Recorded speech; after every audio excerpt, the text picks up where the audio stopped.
Alright, Assalamu alaikum class 4 and 5. For the next 2 weeks we are going to be carrying on the rules of nun sakin and tanween. So we've done previously izhar and idgham. Yeah, izhar and idgham.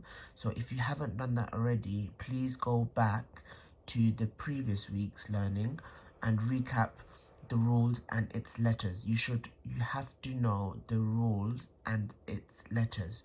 So for the next 2 weeks we are going to be focusing on ikhfa. So this is the rule. I would like you to learn the rule and its letters. So ta, tha, jim, dal, dal, za, sin, shin, sad, ta, ta, tha, fa, qaf and kaf. Now we have some examples here for you to practice using the rule ikhfa. Once you've done that, as a challenge, I would like you to recite Surah An-Nazi'at. Okay, please recite Surah An-Nazi'at and look for any examples of ikhfa if you can find them. Okay, the next rule we are going to do is iqlab. Okay, so once again we have the rule at the top and then we have its letters. We won't have one letter for iqlab, it's just ba. So I would like you to learn the rule and its letters, and then again we have examples for iqlab. Now again, I would like you to, when you're reading Surah Nazi'at, also look for rules of iqlab. Okay, I hope that all makes sense. Assalamu alaikum. Assalamu alaikum class 5. I hope you're all doing well and keeping safe. Now for this week we are going to be learning about Baytu Amin. So it's the house of someone called Amin. Alright, so we are going to start off with this dialogue. So we have a conversation between Ayub and Amin. I would like you to practice this dialogue with a partner, so you can maybe do this with your sibling at home or with a parent at home.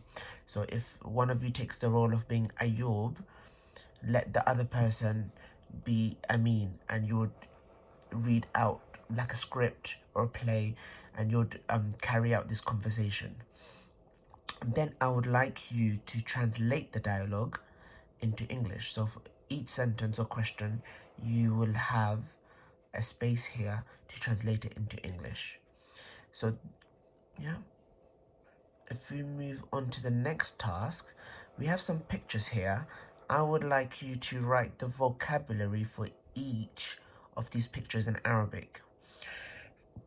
This should help you to recap some of the vocabularies that we learnt before we left for the lockdown.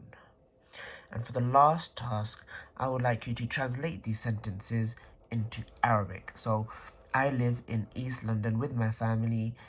In my living room, I have a television, sofa and table. In my kitchen, I have an oven, fridge and washing machine. I've given you some words here in a word bank to help you write these sentences in Arabic. I hope that all makes sense.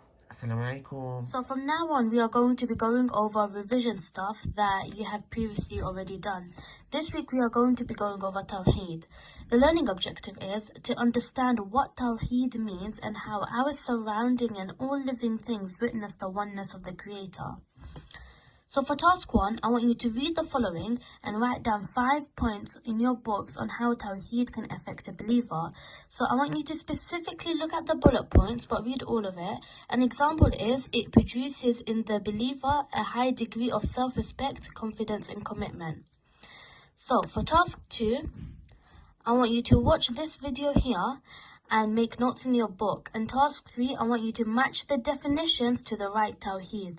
Task 4, so Tawheed al-Ibadah also has another name called Tawheed al-Uluhiyya.